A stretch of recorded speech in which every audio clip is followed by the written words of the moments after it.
Hi welcome. അപ്പോൾ നമ്മളിന്ന് പുതിയൊരു പോർഷനിലേക്ക് കടക്കുകയാണ്. എന്താണെന്ന് മനസ്സിലായില്ലേ? ഹെഡിങ് കണ്ടപ്പോൾ തന്നെ അയണിക് ബോണ്ട് കൊച്ചു ക്ലാസ്സിലെ തൊട്ട് നമ്മൾ പഠിക്കുന്നതാണ്. അയണിക് ബോണ്ടും കോവാലൻ്റ് ബോണ്ടും അങ്ങനെയൊക്കെ ബോണ്ട്സിനെ പറ്റി തന്നെ അല്ലേ? അപ്പം അതിന്ന് നമുക്ക് തുടങ്ങാം.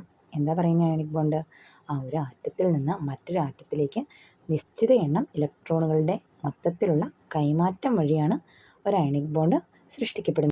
അടുത്തെന്താ പറയുന്നത്? 1-2 ഗ്രൂപ്പുകളുടെ ഘടകങ്ങൾ ഹാലജൻ, സൾഫർ, ഓക്സിജൻ എന്നിവയുമായി ചേർന്ന് സാധാരണയായി അയണിക് ബോണ്ടുകൾ സൃഷ്ടിക്കപ്പെടുന്നു.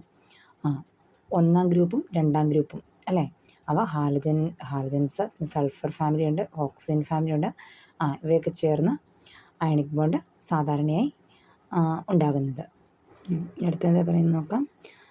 അയോണുകൾ ഉണ്ടാക്കുന്ന ആറ്റങ്ങൾക്ക്, അതായത് പോസിറ്റീവ് അയോണുകൾക്ക് കുറഞ്ഞ അയണൈസേഷൻ ഊർജ്ജം ആവശ്യമാണ്. അതുപോലെ കുറഞ്ഞ ഇലക്ട്രോൺ അഫിനിറ്റി വേണം.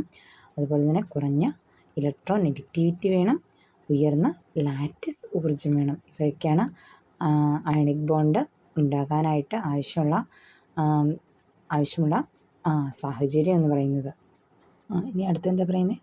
നെഗറ്റീവ് പോസിറ്റീവ് ചാർജുള്ള അയോണുകൾക്കിടയിൽ കുളമ്പിക് ആകർഷണം കാരണം ഒരു അയണിക് ബോണ്ട് രൂപപ്പെടുന്നു. അയണിക് ബോണ്ട് എങ്ങനെ രൂപപ്പെടുന്നു എന്നാണ് പറയുകയാണ്. ഒരു അയണിക് ബോണ്ട് ദിശാബോധമില്ലാത്തതാണ്. എന്തൊക്കെ കാരണം കൊണ്ടാണ് അയണിക് ബോണ്ട് തകരുന്നത് എന്നാണ് ഞാൻ അടുത്ത് പറയുന്നത് കേട്ടോ.